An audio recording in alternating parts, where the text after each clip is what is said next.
As the G20 India Summit approaches with just one day remaining, a sneak peek into the delegation offices and various facilities at the Bharat Mandapam ITPO complex was provided by former Foreign Secretary and Chief Coordinator of G20 India, Harsh V. Shringla.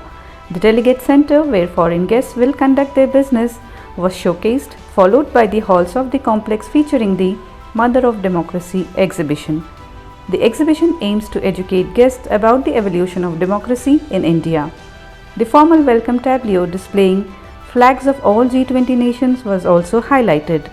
Interactive kiosks have been set up to assist guests with navigation. The ITPO complex houses 29 G20 invitee country offices and 14 international organizations, all equipped with necessary facilities. A lounge area encourages interaction and relaxation, while a G20 selfie point allows guests to capture memories.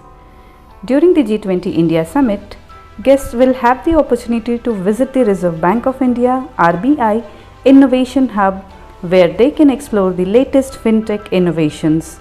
Additionally, a Digital India Experience Zone has been created to showcase the nation's digital infrastructure, including UPI, DigiLocker, Bhashini, Aadhaar and eSanjeevani.